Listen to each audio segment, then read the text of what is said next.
Hello everyone. So in this video, adding on, we just did Uttanasana, the standing forward fold.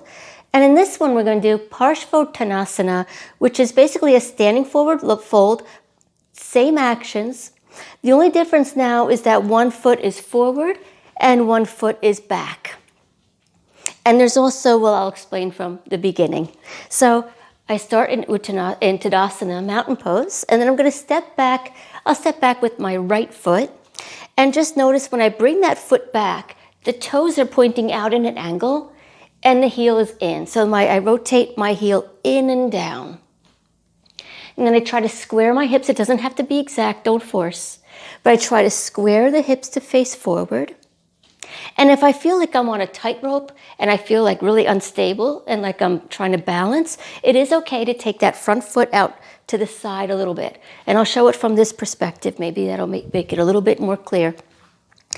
If I have one foot forward and one foot back and I'm in line from heel to heel, which over time might be where we're going, what we're working towards, but it might feel like we're kind of on a tightrope. So taking that front foot out to the side a little bit and just in essence give myself a wider stance might make it a little bit more accessible. So that's an option. Okay. So I'm going to take that foot back. Again, heel in, toes out at a bit of an angle. And I'm going to try to take the hips to face forward.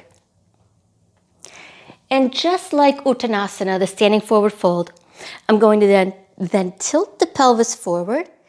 If my hamstrings are tight, guess what? I'm going to bend that knee again, the front knee. Keep the back leg straight, but the front knee can bend, it's okay. And I'm going to keep tilting the pelvis forward. And again, I could take my hands to blocks, just like Uttanasana, or I could even have my hands on a chair.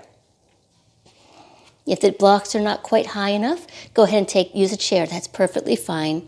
You could even use a countertop if you like. So from here, I'm going to keep pushing into my feet. And I'm going to try to draw this front hip. In this case, it's my left. I'm going to try to draw this left hip up and back. And even if I don't straighten the legs, I'm going to work in that direction, working towards straightening the legs by pushing the foot down and lifting the pelvis up and back. And I try to keep the hips about level in height. Spine nice and long. Again, the knee can be bent, but over time I'll work towards straightening. And then to come up, you could either do it with straight legs, or if you're new, I would recommend actually starting by bending that front knee, and you could take your hand to the thigh to help you come up. Whoops. And there's a little bit of a balancing component. And then I'm going to step forward, and that's Parsvottanasana, one of the standing forward folds. So I hope that was helpful. Thank you.